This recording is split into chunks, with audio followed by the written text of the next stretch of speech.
Então ele diz assim: esquecendo das coisas que para trás ficam e avançando para as que estão diante de mim, prossiga para o alvo, pelo prêmio da soberana vocação de Deus em Cristo Jesus. Então, existem três tempos distintos, três tempos bem distintos. Olha aqui, ó, presta atenção. Olha aqui, ó.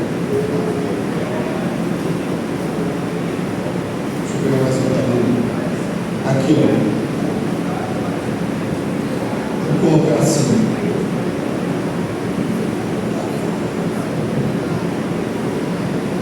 Nós estamos aqui, certo? Deixa eu ver aqui. A gente está aqui, beleza? Certo? Atrás, são as coisas que já passaram. E aqui são as coisas que eu divido.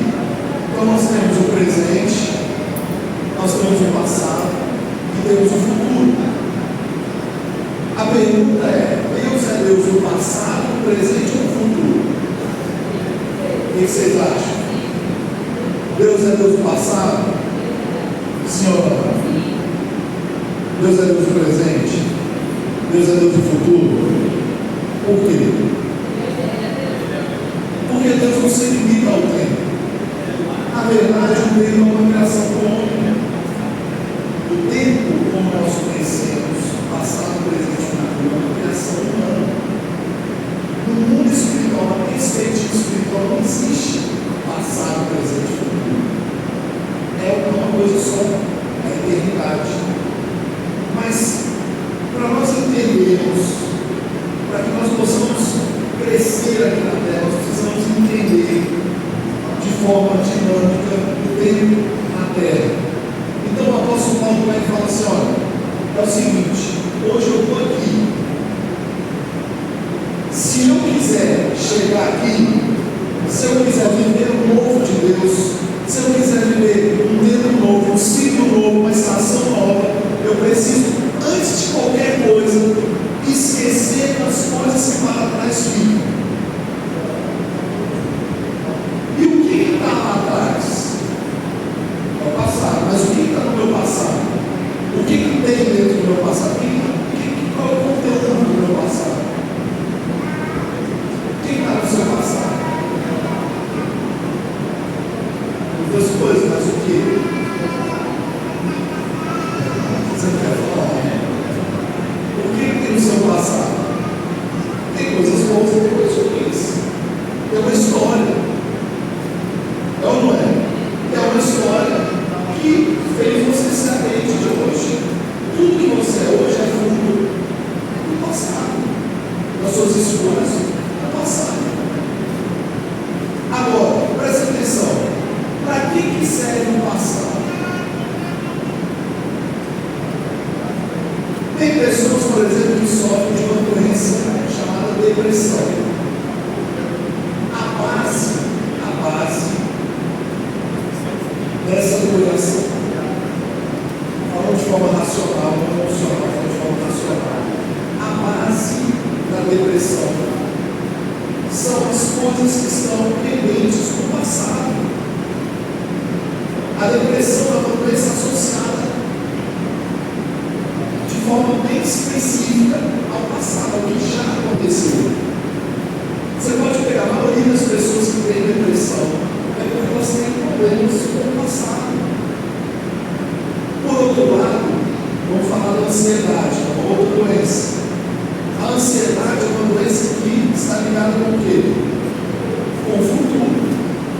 Você não fica ansioso com o que já passou, você fica ansioso com o que vai acontecer. Você fica assim: ai meu Deus, amanhã será que vai dar certo? Será que eu vou ter dinheiro? Será que eu vou conseguir pagar a conta? Será que meu marido vai voltar? Será que eu vou ficar curado? Será que eu vou ficar doente? Então a ansiedade está ligada ao futuro e a depressão está ligada ao passado. Olha que interessante. Aí tem pessoas que têm depressão e ansiedade, pendências com o passado e problemas com o futuro. Qual é o remédio para isso? É fazer o que o apóstolo Paulo está nos ensinando. Se eu quero viver o novo de Deus para a minha vida, a primeira coisa é esquecendo-me das coisas que para trás ficam. Esquecer não é ter amnésia, não é apagar o que aconteceu, é resolver, é deixar resolvido. Tem coisas que você fez no seu passado que não agradaram a Deus. Não tem como você voltar lá atrás e desfazer. Mas o que você pode fazer? Resolver. Como? Primeiro, arrependimento. Se arrepender, mudar. Arrependimento é mudança, é viver um novo estilo de vida que agrada a Deus. E seguir em frente. Não adianta eu ficar preso lá, porque ano passado eu matei uma pessoa e aí você vive a sua vida inteira com culpa, porque você matou uma pessoa. Não adiantar. A sua culpa não vai remover o seu pecado, a sua culpa não vai te levar para perto de Deus, a sua culpa não vai mudar nada do que aconteceu, a sua vai te levar para mais longe de Deus. Então você precisa se arrepender e buscar o perdão. Então, esquecer as coisas que ficam no passado o meu passado não vai me atrapalhar a viver o futuro que Deus tem para mim. Eu não vou ficar preso nas coisas do passado. Não vou. O passado ele só serve para duas coisas. Aprenda isso e sua vida nunca mais vai ser a mesma. Ele só serve para duas coisas. Primeiro, aprendizado. Tudo que aconteceu no seu passado você tem que usar como aprendizado. Os seus erros precisam te ensinar. O que você cometeu de errado aqui? Eu não vou repetir os meus erros. E eu vou ensinar as pessoas a não cometer os erros que eu cometi, para que elas nem precisem passar pelo que eu passei. Então, primeira coisa, o passado é aprendizado. Segundo, o passado é respaldo. Todo homem de Deus tem uma grande história. Por que o Senhor me respeita? Por que hoje eu estou aqui como bispo? Por que vocês estão me ouvindo? Porque eu tenho uma história com Deus. Eu tenho uma história que me faz, que me dá a autoridade, que me respalda para falar. Eu ando com Deus há 33 anos. Vivo com Deus há 33 anos, sem me desligar, sem sair da igreja, andando com Deus. Ah, você nunca pegou lá? Eu peguei, eu sou pecador, todos nós somos. Já peguei, mas eu me arrependi. E nunca saí da igreja, saí da missão do propósito. Estou com a minha esposa, eu sou casado há 22 anos. Fizemos 22 anos agora, no dia 5 de dezembro de 2025. 22 anos de uma história que nós passamos por muitas, nos perdemos nossos pais, tivemos que construir uma vida praticamente sozinhos, né? Teve várias situações que nós tivemos que vencer, desafios, mas nós vencemos, prevalecemos, estamos juntos, estamos aqui, somos felizes, temos uma família feliz, temos uma família estruturada que é referência para uma geração. Temos uma filha linda que nasceu fruto do nosso amor, temos uma outra que a gente pode ajudar, que a gente adotou. Então, isso é história. Nós nos doamos como ministério durante 33 anos, conseguimos alcançar milhões de pessoas através da nossa vida, do nosso testemunho, do nosso evangelho, da aplicação do evangelho, das igrejas que abrimos, das células que abrimos, dos líderes que formamos. Estão espalhados pelo Brasil e pelo mundo. Hoje, vocês terem uma ideia, tem um discípulo nosso que prega o evangelho lá no Vietnã, na Ásia. 600.000 pessoas no Vietnã me seguem no Instagram e ouvem minha pregação todos os dias. Hoje eu sou um pregador do evangelho na Ásia. Eu não internet pelo Instagram. Por quê? Porque eu tenho um discípulo lá, que é jogador de futebol profissional, e ele é um dos 3 maiores influenciadores da Ásia. Ele está no top 3. Então, o que ele fala tem peso e ele respalda. Então, nós precisamos entender o seguinte: Deus quer nos levar para um novo tempo, mas nós não podemos estar presos nas coisas do passado.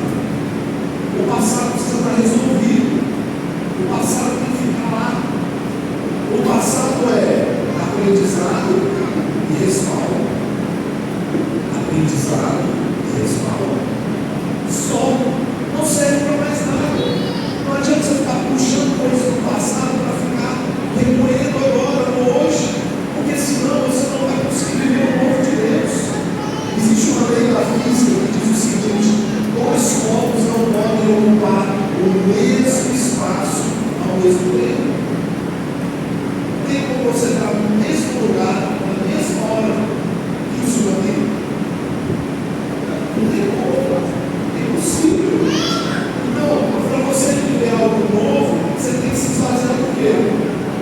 Do velho. Ó, presta atenção. Que dia é hoje? Que dia é hoje? Que dia é hoje?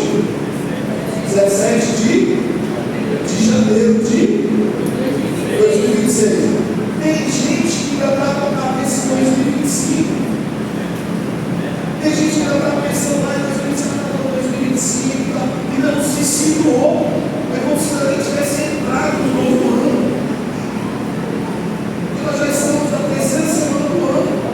Nós vamos no dia 17 de janeiro. E tem gente que ainda está no dezembro, pensando em dezembro, pensando no Natal, pensando sei lá em quê, em situações que aconteceram lá no dezembro, lá no passado, brigas, confusões, conflitos, situações, e não resolve, não vai para frente.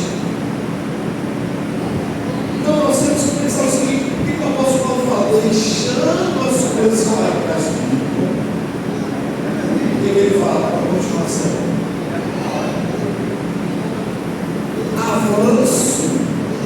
Ó, todo avanço exige entrega, exige abrir mão do passado. Ninguém avança no peso do passado. Ainda mais no ano do refrigério. A proposta do ano é: eu vou avançar, eu vou crescer de maneira leve. Como é que eu vou crescer e avançar de maneira leve se eu não carrego o peso do passado? Não tem como. Então, primeira coisa que nós temos que fazer uma aliança com Deus aqui: passado fica no passado. Passado precisa ser resolvido. Não podemos viver o presente com pendência do passado. E isso serve para todas as áreas da nossa vida. Serve para a nossa vida espiritual, serve para nossas emoções, serve para a nossa família, nossos relacionamentos, casamento, filhos. Serve para a nossa vida financeira, profissional, saúde. Ah, eu estou doente. Bom, você está doente porque você não cuidou da sua saúde no passado. Não adianta você ficar reclamando: ah, se eu tivesse feito exame e tal, se eu tivesse feito atividade física. Tá bom, mas você não fez. Agora você tem uma nova oportunidade. Se perdoa, aprende com ele e vai para frente. A partir de amanhã, volta para a atividade física, cuide da sua alimentação, faça o que é possível. Consulte, faça um check-up, cuide da sua saúde. Então, nós temos que entender que é impossível avançar para o novo de Deus se eu não estou segurando o velho. Para viver o novo, eu tenho que me esvaziar do velho. Posso ouvir um amém? Então, olha só. Aqui é o quê? Aqui é o quê? E aqui? Agora, nas palavras do apóstolo Paulo, vamos lá. Esquecendo das coisas que para trás ficam, avanço para as que estão diante de mim, presente. Quem está diante de mim? Presente. Mas eu só posso viver o presente se eu esquecer o passado. E quando eu estou vivendo o presente, eu posso projetar o futuro. Eu posso vislumbrar o futuro de Deus na minha vida. A palavra de Deus diz que Deus tem um futuro para nós. Qual tipo de futuro? Quem lembra? Qual é o futuro que Deus tem para nós? Vamos vestir? Está lá está isso. Os planos de Deus são nossos, os nossos planos. Os pensamentos de Deus são nossos pensamentos. Deus tem planos para o nosso futuro de paz e prosperidade, de esperança. Então, você quer viver algo novo em 2026? Quer. Primeira decisão: esquece o passado, resolve o seu passado. Outra coisa: tome as decisões certas hoje. O que Deus está te pedindo hoje? Qual é a expectativa de Deus para você hoje? Hoje, no dia de hoje. Não falando de amanhã, não, falando de hoje. Quais são as decisões que você precisa tomar hoje? O que você precisa entregar para Deus hoje? Porque tem coisas que você vai ter que abrir mão hoje, se você quiser viver o novo de Deus. Você está entendendo? Eu tive que abrir mão de muitas coisas da minha vida para viver o novo de Deus. Se eu ganhei, eu ficar abrir mão de muitas coisas, entende?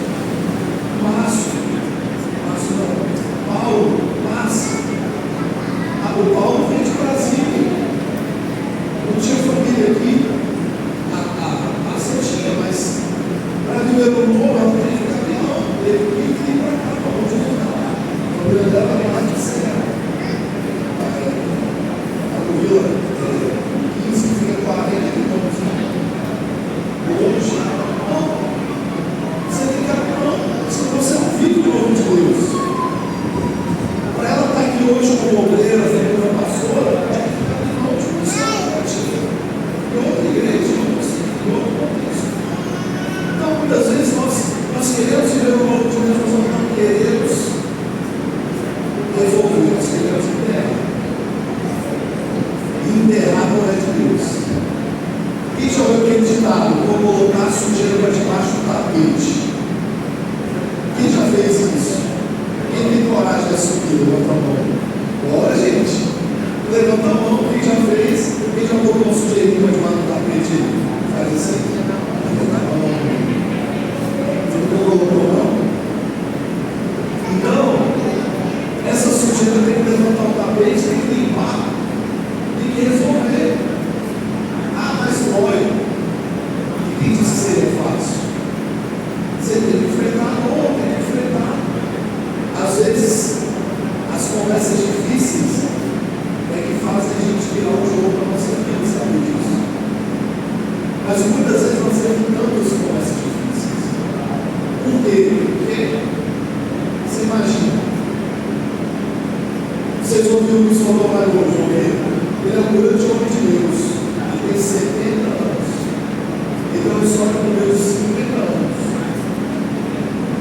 Ele é um homem muito respeitado, ele é muito inteligente, ele tem fama, tem currículo vasto, ele foi deputado federal.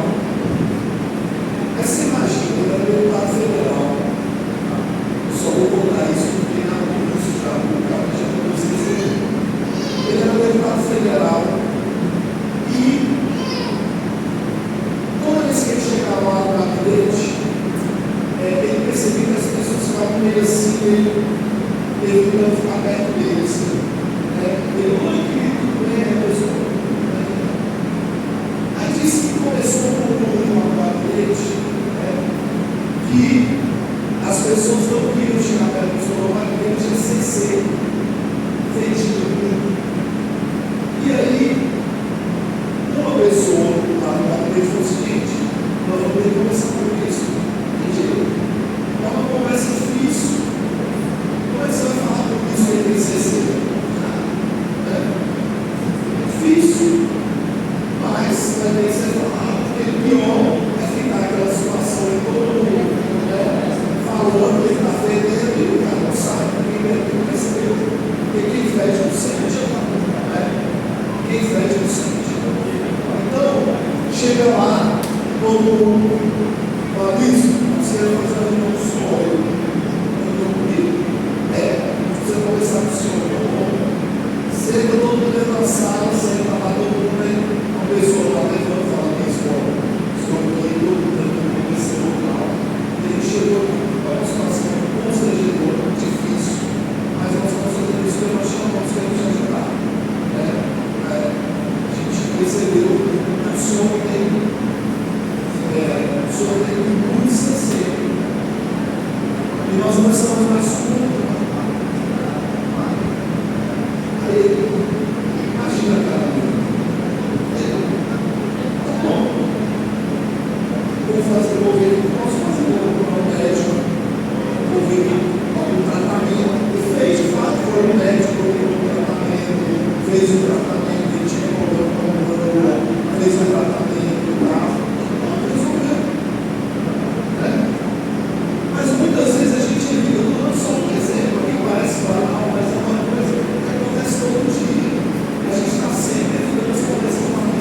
Ou eu estou mentindo? E aí você não avança. Por quê? Porque essas coisas vão te prender, vão te travando. Então, se a gente quiser ver o povo de Deus, nós temos que fazer o quê? Esquecer o passado. Esquecer não é amnésia, não é colocar sujeira por debaixo do tapete. Esquecer é resolver. Resolver. Tem pendência? Resolve. Resolve. A melhor coisa que tem é você vai ficar livre. Na hora pode ser chato, pode ser desgastante, pode até ficar um negócio meio azedo, mas depois vai para frente, segue em frente. Você fica livre. Você não tem mais o peso do passado. E aí é onde entra o refrigério. Muitas vezes a gente quer viver no refrigério da nossa vida. Nós estamos angustiados, nós estamos agoniados, nós estamos estressados, nós estamos cheios de problemas. Hoje a sociedade caos, tudo isso vai ser muita coisa, é o trabalho, ou tem problema no casamento, ou tem problema financeiro, ou tem problema de saúde, ou tem problema no ministério, sempre tem um problema. Agora, a questão é, os problemas vão parar de existir? Vão parar de existir? Não, porque Jesus falou assim, no mundo tereis aflições, nós vamos ter problemas. Já está, isso aí é uma coisa que não tem como mudar. E se não tem como mudar, tem que adaptar. Se não tem como mudar, eu preciso adaptar. Então, nós temos problemas. Então, os problemas vão ter que parar de existir. Então, eu preciso viver de uma maneira que os problemas não me afetem. Isso é viver em refrigério. Agora, qual é a maneira que eu posso viver sem que os problemas me afetem? Ou, em outras palavras, como é que eu posso viver uma vida de refrigério? Só tem uma resposta para essa pergunta. Só tem um caminho, uma maneira para você viver uma vida de refrigério de hoje. Não tem outras opções, só tem uma. Essa resposta está em Mateus capítulo 11, versículo 28. Quem está escrito lá? Abre isso aqui.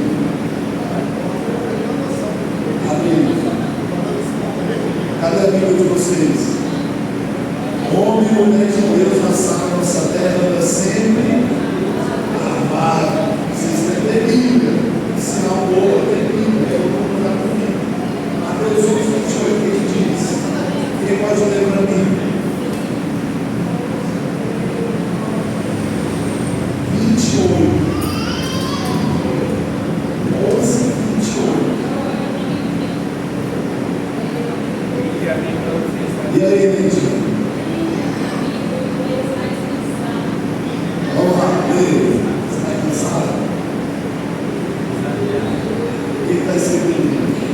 Vinde a mim, todos os que estáis cansados e oprimidos, e eu vos aliviarei. O que Jesus está prometendo aqui? O que Jesus está prometendo? Refrigério. Mas para a gente viver o refrigério, a gente tem que fazer o quê? Ir até ele. Então o livro vai até você.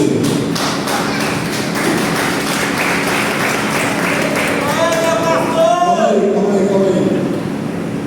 Todo mundo aqui precisa de refrigério? Sim. Sim ou não? Sim. O que Jesus está falando aqui? Então você tem que ir até ele. Não é ele que tem que ir até você. Não é você que está precisando de refrigério? Jesus já está refrigerado. A cabeça dele está refrigerada. A mente dele está refrigerada. Você precisa do refrigério. Então você que tem que buscar. O refrigério de Deus não é você sair com os símbolos e viajar para Israel, para a Itália, para a Grécia, para onde você sonha. E ele tem nunca te deu. Mas esse não é o refrigério verdadeiro. O refrigério verdadeiro tem nome e tem endereço. Se chama Jesus Cristo. Se chama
Encontrareis o quê?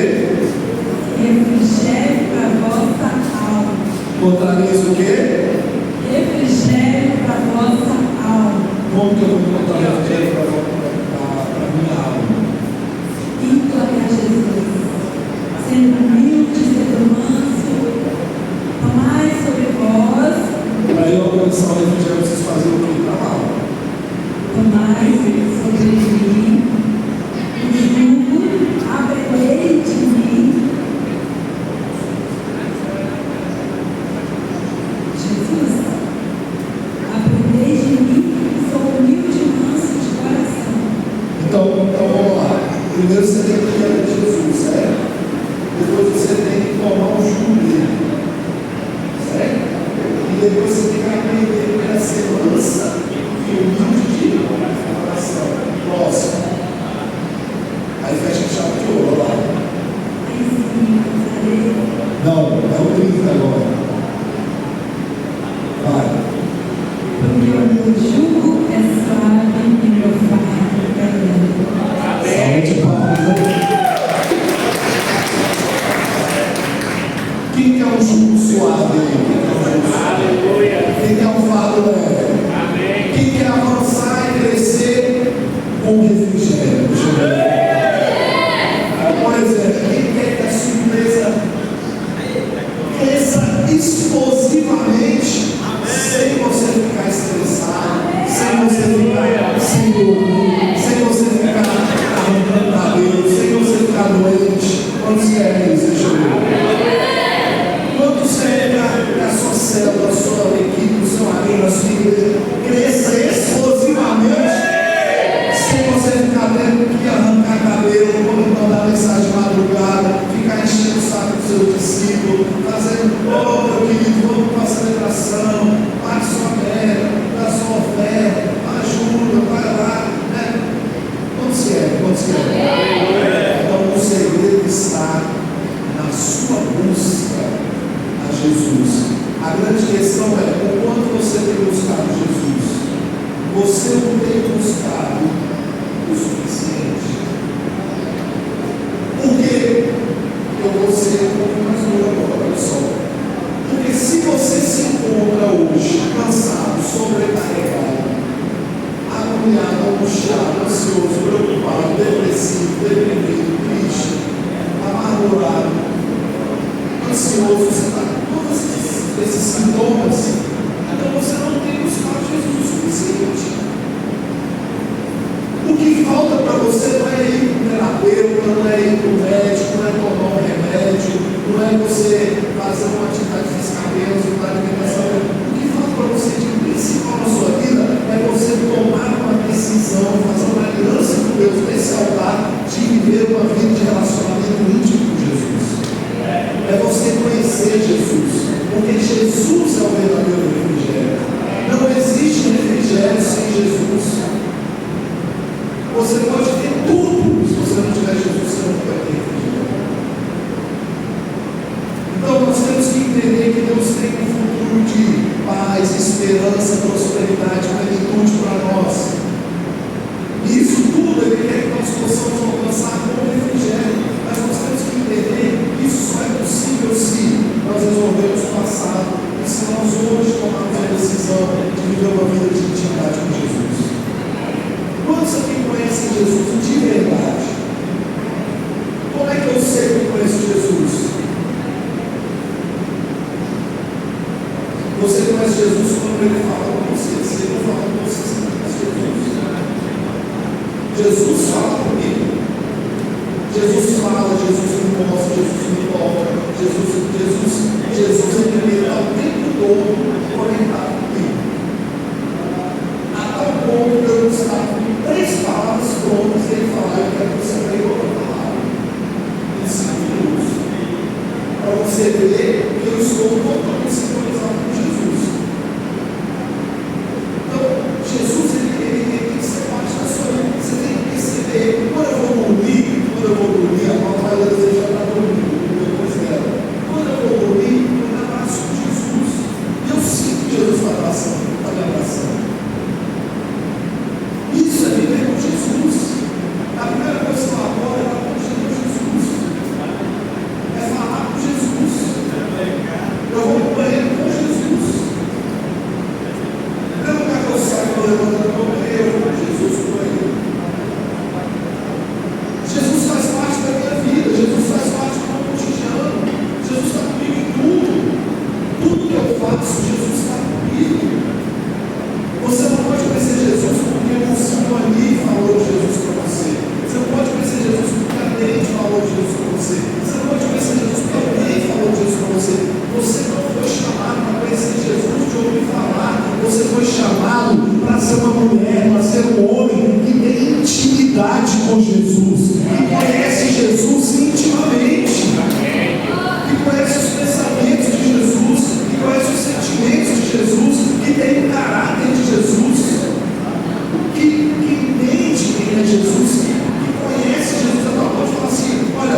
Você conseguiu pegar a resposta?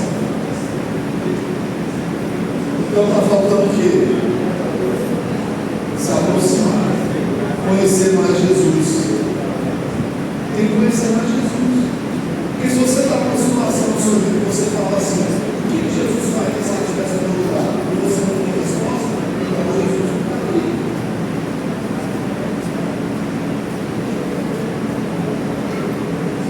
Agora, o que acontece comigo é que a Paulo falou agora. Muitas vezes, quando eu estou numa situação crítica na minha vida, eu falo assim: o que Jesus faria se ele estivesse no meu lugar? Geralmente, o que Jesus faria no meu lugar é diferente do que eu estou fazendo, ou do que eu gostaria de fazer. É uma crise, é uma fome, mas aí eu escolho o que fazer, vou agradar a Jesus ou não me agradar. Por exemplo, quem é que acorda de madrugada para orar? Todo dia. Está vendo, Jesus? Você acordou uma vez na vida, 3 horas da manhã. Quem é que faz jejum normal nos últimos dias? Pessoal, você está colocando vocês, não é isso? Quem é que participa todo ano das celebrações aqui e no Brasil agora? São coisas que você começa a fazer porque você começa a perguntar: o que Jesus faria se ele estivesse no meu lugar? Porque é o seguinte: se a gente for olhar para o natural, para o homem, para as coisas da terra, a gente vai pensar o que? A situação financeira está difícil. Está no lugar complicado, aí a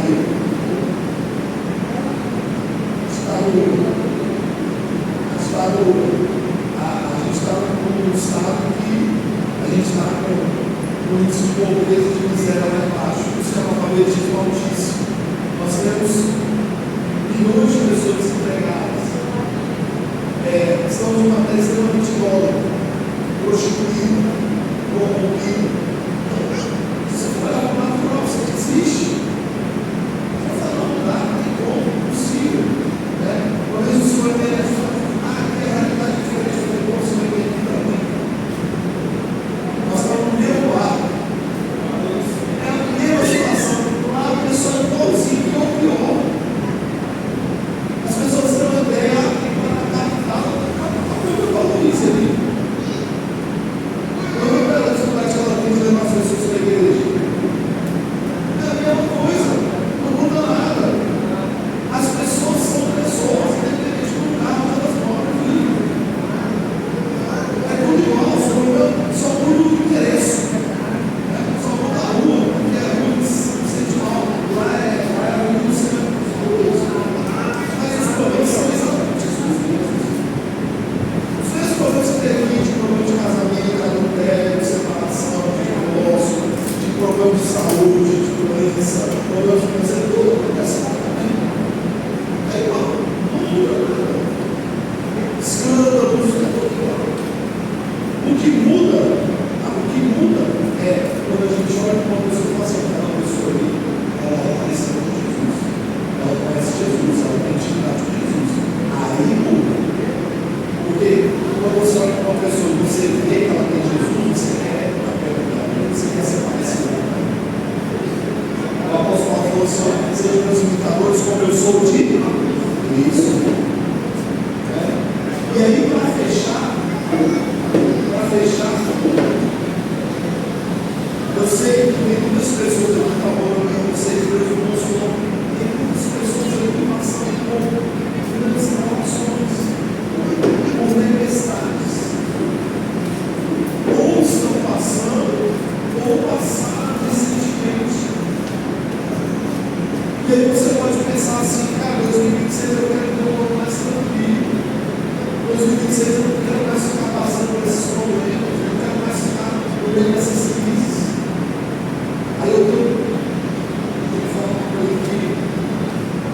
Eu tenho que dar uma notícia para vocês. Refrigério não é ausência de tempestade. Refrigério não é ausência de problema. Refrigério não é ausência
Abre sua Bíblia. Mateus capítulo 8, versículo 23. Mateus 8, 23. O que está dizendo aqui?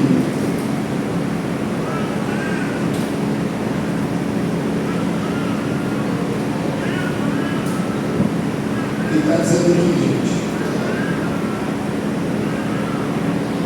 Entrando Jesus no barco, seus discípulos o seguiam. Ora, quem entrou no barco? Jesus. Jesus obrigou os discípulos a entrar no barco? Sim ou não? Alguém consegue chegar na Bíblia, Jesus obrigando os discípulos a entrar no barco? Alguém está nas celebrações aqui obrigado? Sim ou não? Alguém aqui aceitou Jesus porque foi obrigado?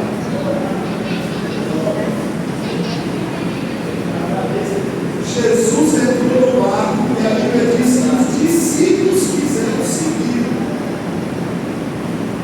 Mas, na cabeça dos discípulos, se Jesus entrou no barco, ele tinha uma coisa boa. Não é? Porque eu acho assim. Eles pensam assim, poxa, Jesus é o nosso mestre.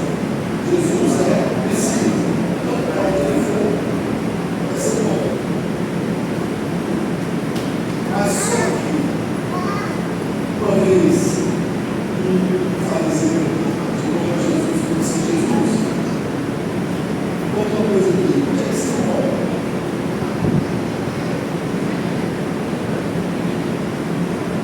Provavelmente aquele fariseu queria ficar lá onde Jesus estava. Mas Jesus só pensava nele. Jesus falou nele. As raposas em seus túmulos. Mas o Filho do Homem não tem sequer um lugar para que os seus cabeças. Ou seja, em outras palavras, você quer me seguir? Eu aceito, mas eu vou estar. Deixa eu te falar uma coisa para mim. Você obter a salvação não custa nada de graça. Se alguém um dia te cobrar para você ser salvo, você vai ter certeza que essa pessoa está completamente ignorante. Ela não morreu de Deus, ela é falsa. Salvação é de graça. A Bíblia diz claramente a salvação é de graça de Deus. Porque Jesus Cristo. Porque ele é o único da humanidade que não vai mais ser João. Agora, salvação é de graça, mas ser discípulo de Jesus custa tudo. Custa tudo. Você vai ter que abrir mão de tudo. E aí que ele está disposto a abrir mão. Por isso que dentro da igreja sempre vai ter aquela galera, aquele povo que está ali só para ir. E alguns vão estar para lá por isso. Eles entenderam que ser discípulos custa tudo. Ser discípulo vai custar a sua reputação. Ser discípulo vai custar o seu bolso, esforço. O sol. O sol são as pessoas. Seus próprios seguidores que vão falar mal de você, que vão te trair, que vão fazer coisas contra você, pessoas que você ajuda, pessoas que você ajuda, pessoas que você trabalha, apoiou no momento de dificuldade. Vão te dar as machucadas.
tem que pagar o aluguel da igreja.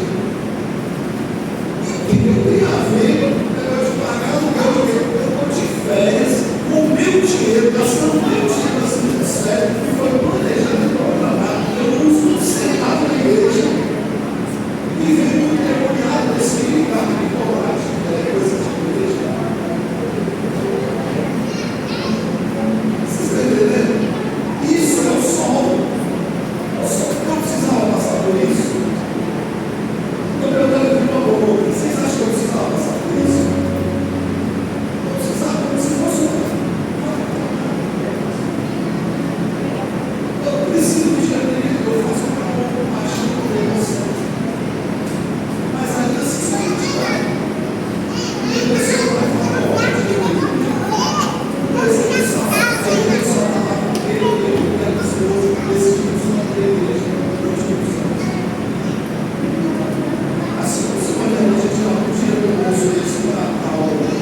Eles não fazem isso por amor, eles são influenciados por exemplo, eles falam com eles sabem isso, eles recebem a nossa espiritual de uma liderança pública. São a liderança das raízes são histórias. A avaliação do Espírito Santo. Nós estamos numa igreja de realização. Essa realização dos filhos posso compartilhar. Então, ele já reconheceu que não vai ter tempestade. Não vai ter tempestade. Mas você escolheu preocupar. Você escolheu seguir Jesus. Então você tem que estar também disposto a crer, a confiar que Jesus foi melhor para você mesmo em toda a tempestade.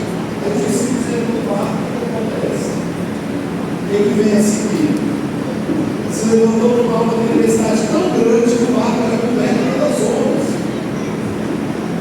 Alguém que já andou de barco, um mar extremamente agitado, a tal ponto que as ondas estavam cobrindo o barco, ele não estava dentro do barco, o barco estava parecendo que ia afundar. Quem já passou por isso aqui? Levanta a mão. Qual é a sensação?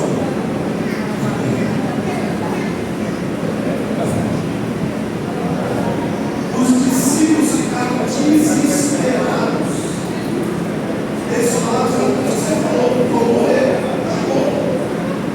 E o pior, Jesus estava dormindo.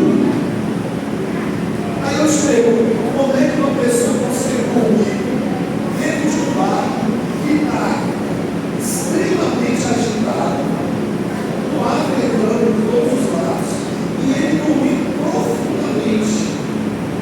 O sono que minha esposa tinha quando a gente casou. Eu fui casado com a esposa, ela não foi funcionar para sua moça, eu falei, padre, você veio dessa mas antes era assim,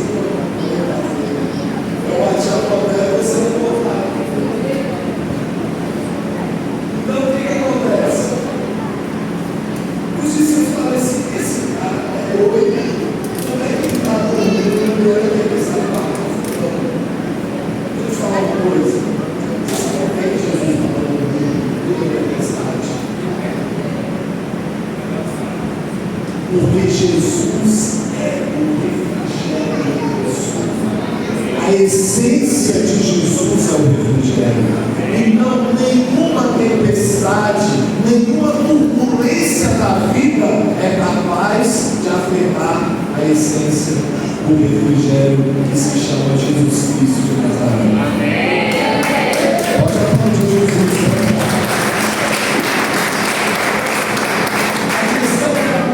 Confiança nele é o quanto nós estamos dependendo dele.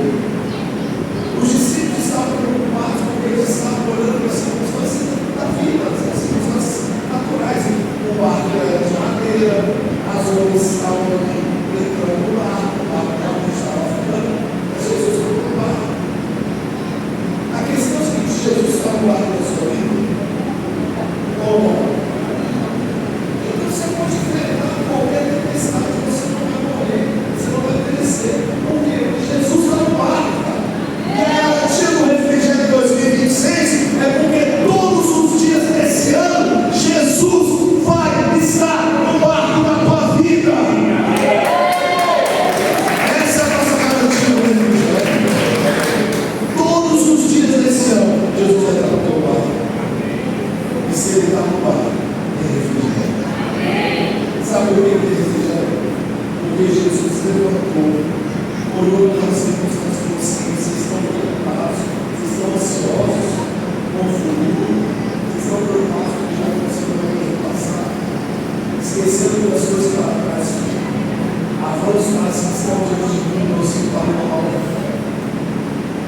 Jesus levantou, olhou para si e falou assim: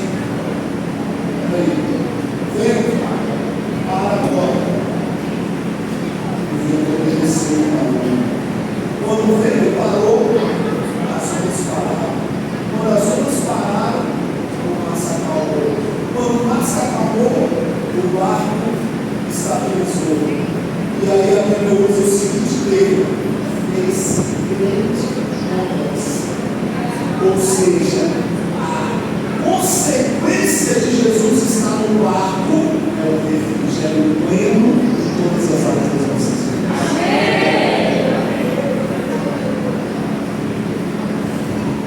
2026 vai ser um ano fácil? Não. Fácil não, mas vai ter refrigério. Amém. Vai ter que mudar? Sim ou não? Para ganhar vidas para Jesus, quem chega e diz: você vai ter que mudar? Você vai ter que mudar? Muito. Mas vai ter refrigério? Confia. Porque Jesus está com você. Sabe quem Jesus falou para Gideão 3 vezes? Gideão, eu sou contigo. Gideão, eu, o Senhor, estou contigo. Gideão, eu estou contigo. E Gideão ficava só falando das coisas ruins da vida dele. Porque eu sou o menor da minha casa, e a minha casa é a mais pobre da minha tribo, e a minha tribo é a mais desfavorecida. Eu queria saber, eu sou contigo, Gideão. E se eu sou contigo, não interessa se você é o menor, da família mais pobre, da tribo menos desfavorecida. Eu sou contigo. E se eu sou contigo, você vai derrotar todos os midianitas, os 133, os 135 mil midianitas, como se fosse um homem só. Porque eu sou contigo.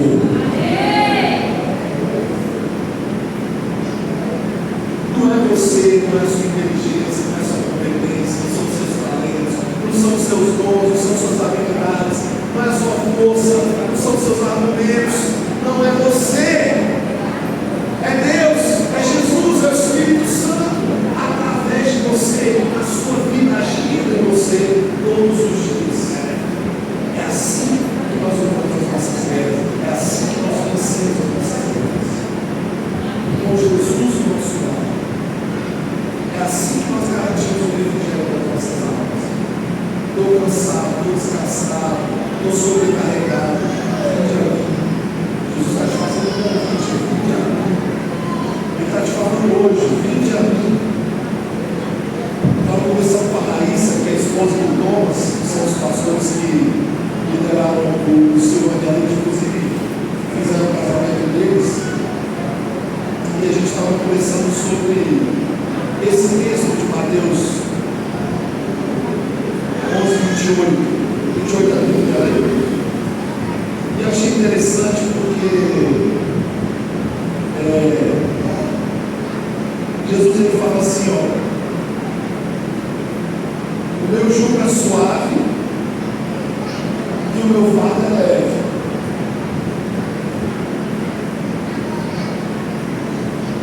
Como é que era o jugo e o fardo dos fariseus? Os fariseus eram os religiosos da época, eram os mestres doutores da lei. Como é que era o jugo e o fardo para eles? Pesadíssimo, eles apertavam, eles cobravam outras pessoas, que as pessoas ficam ocupadas. A ação era pesada. Então Jesus está contrapondo aqui, ó, a religião mata, está vendo? As religiões, elas matam, elas sufocam, elas trazem peso, elas trazem jugos pesados, elas trazem jugos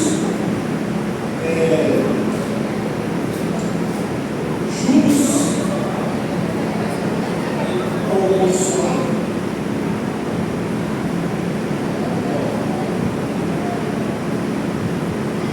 Fugiu a palavra. Elas têm jugos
fica o dom e dois depois e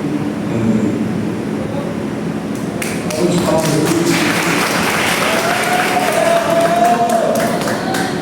que a Bíblia está dizendo? A Bíblia está dizendo o seguinte: se eu tiver duas pessoas, dois irmãos, se tiver um romano junto com o seu amigo, o peso vai ser distribuído entre os dois. E ali o jugo vai se tornar o quê? Suave. Mas se ele estiver sozinho lá nas batalhas dele, lá, o jugo vai se tornar o quê? Não vai dar conta. Por isso que Jesus sempre trabalhou com grupos. Jesus sempre trabalhou com os que não estavam bom. De dois em dois. Ele enviou os outros de dois em dois para dividir o jugo. Ele enviou 70 de dois em dois para dividir o jugo. O jugo deixou de ser sozinhos. Sempre andava com grupos para dividir o jugo. Olha que coisa interessante. Isso é inteligência espiritual. E mansidão. Quem aqui é mansa? Existe mulher mansa?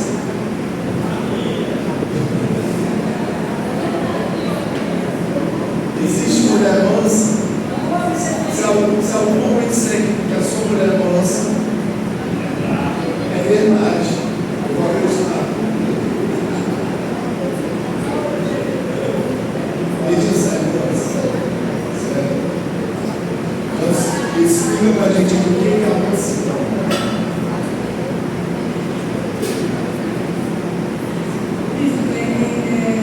A mansidão é você estar tranquilo, você sabe se sai, sem ficar nervoso, sem manso, sem gritar, sem brigar, sem se estressar, né?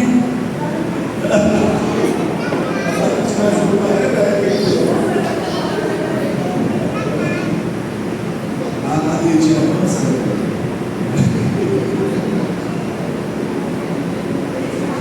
Jesus da hora.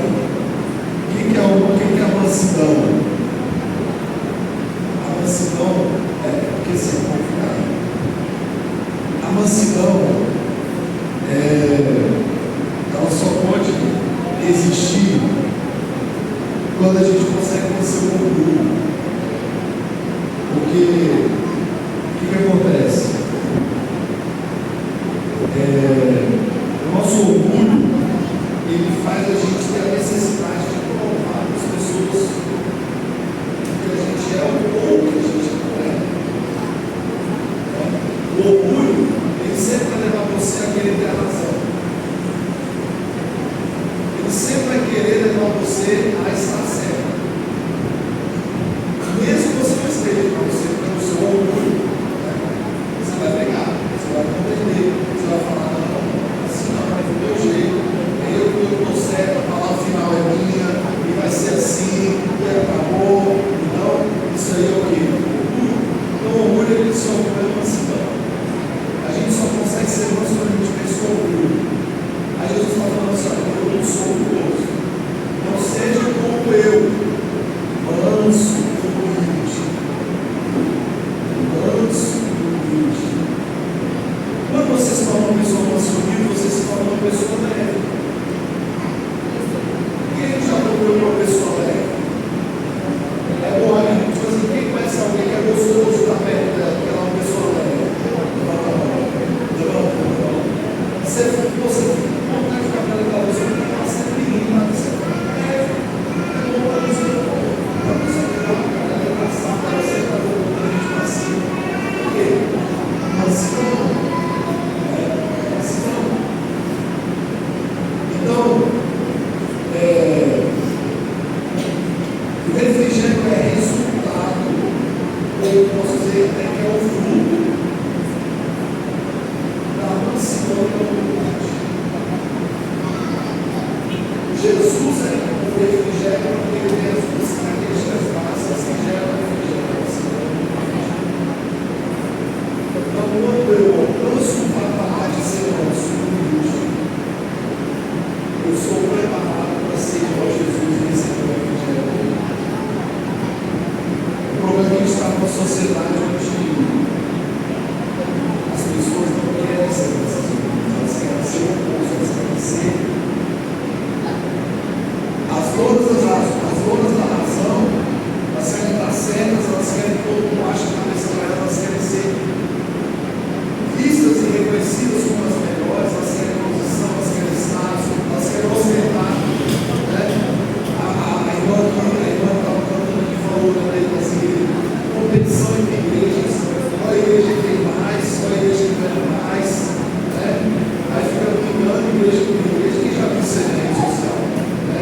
Aí fica falando que a igreja vai morrer com o seu Deus, a igreja vai morrer com o seu Deus, fica aquela guerra ridícula entre igrejas. E só quem ganha, isso é o diabo. Ninguém ganha, não tem ganho nenhum. Deus não ganha nada. O rei não ganha nada por isso. Né?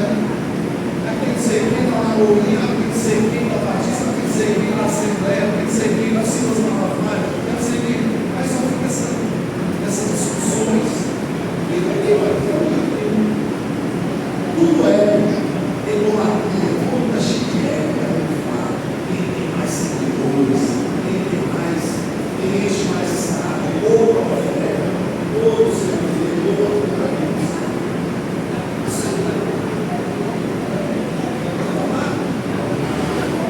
O que seria o ideal? Quem irmão falou aqui hoje, irmãozinho simples, aqui falou, as igrejas não se ajudar. Todas as igrejas são nas mãos da força de gente.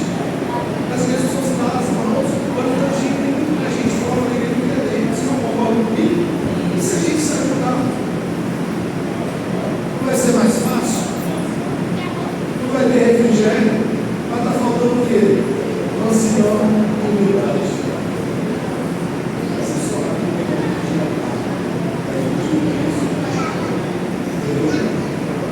então, fechando, né?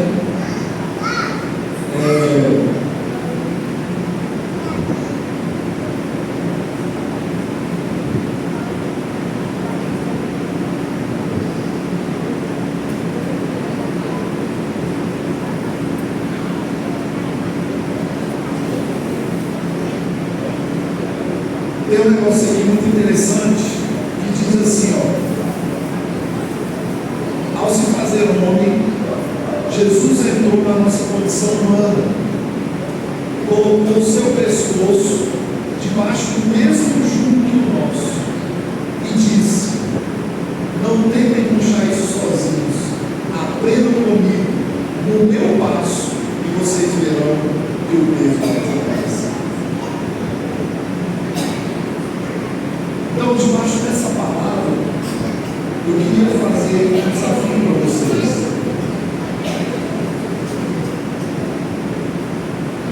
Nós estamos num lugar no Brasil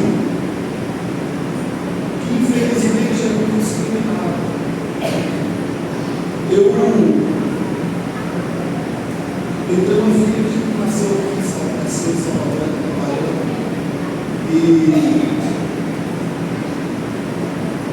antes de eu vir para a Bahia, o senhor me deu muito isso na Brasília, São Paulo também, o senhor me deu muito isso. Porque o Bahia é preguiçoso, né? Estava muito direto isso, o Bahia é preguiçoso, né? Bahia é complicado, os nordestinos, os outros nordestinos.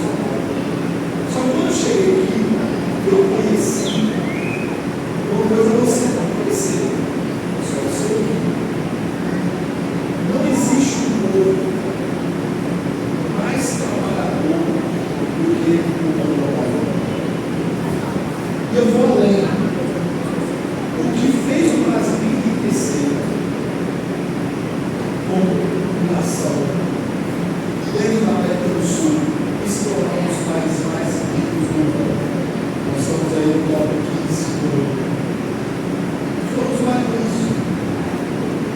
A maior base do trabalhador do estado de São Paulo, que é considerado o estado mais rico do Brasil, é os baianos.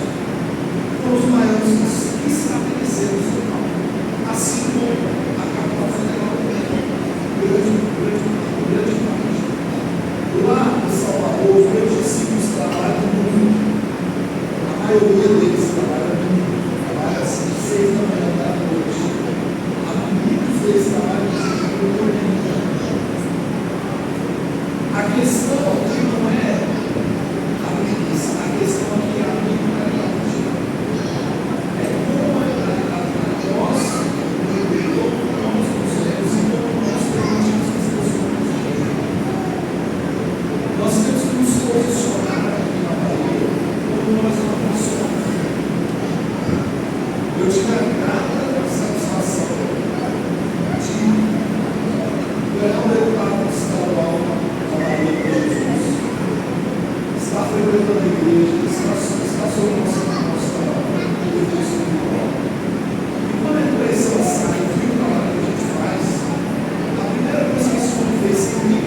uma cadeira de fé, eu achei que eu não conseguia sair. Eu tentava sair e não conseguia.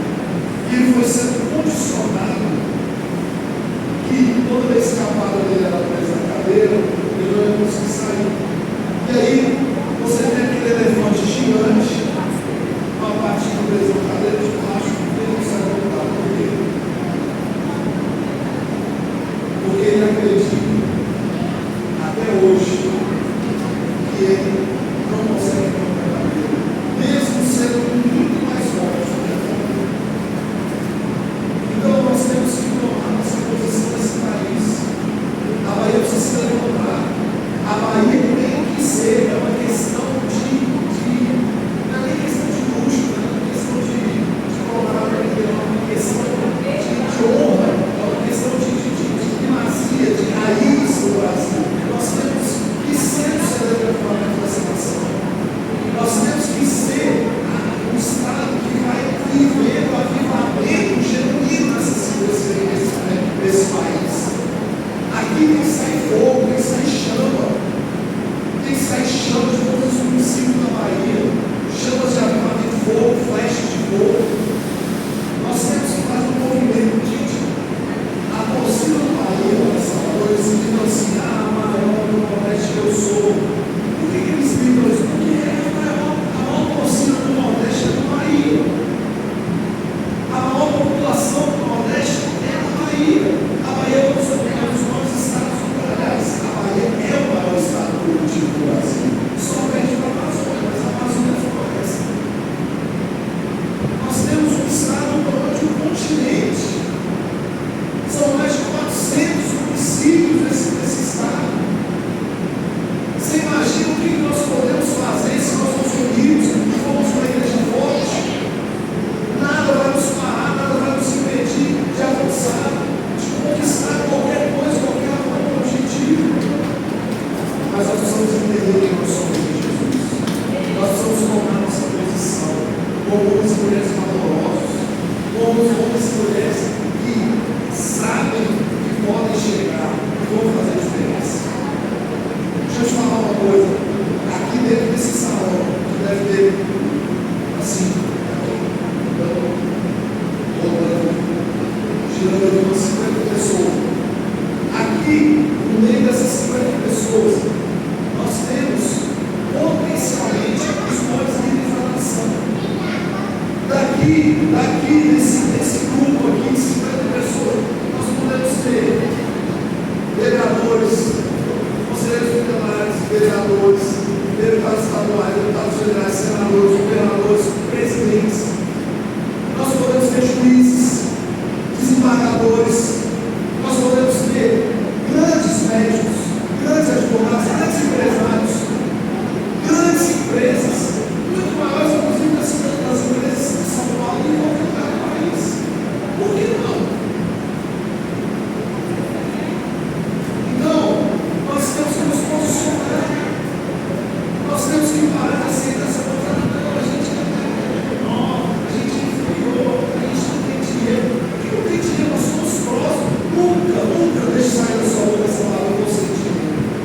Porque você está se amaldiçoando. Quando você abre a sua boca, você vai falar assim: eu sou próspero. Eu tenho dinheiro, eu sou uma pessoa bem sucedida. Mas eu não sou, mas você está profetizando. Sua palavra tem poder. Minha empresa é uma empresa próspera. Eu vou ser o maior empresário, um dos maiores empresários desse país. Minha empresa é grande, gigante. Nós temos que tomar esse posicionamento e parar de aceitar essa superiorização. Eu sou pequenininho, eu moro numa agrovila, eu moro num povo lá, eu moro no interior. Não, isso só. Você é grande, você é gigante. Deus te fez para atuar alto. Senão você não estaria aqui hoje. Senão não teria explicado como Deus está falando com vocês.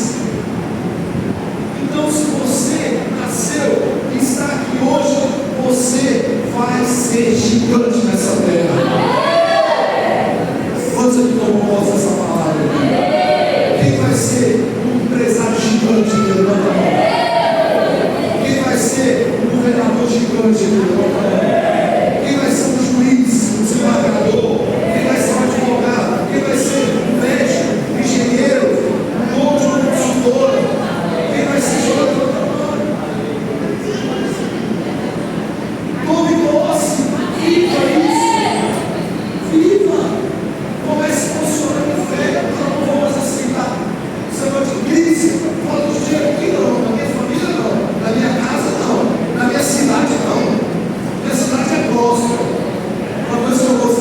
da Leitinha, aí fui para a Turquia, aí a irmã da Leitinha mora lá, Rose. Aí, cara, a Rose é o seguinte, ela fala super bem de Manambi. Isso, Manambi é a cidade rica, a educação que é de primeira, a saúde que é de primeira, tem curso de medicina, aqui tem não sei quantas fábricas, aqui não sei o quê, a minha empresa está bombando, não sei o quê. Meu Deus, que mentalidade. Que coisa incrível. E é isso que você tem que fazer.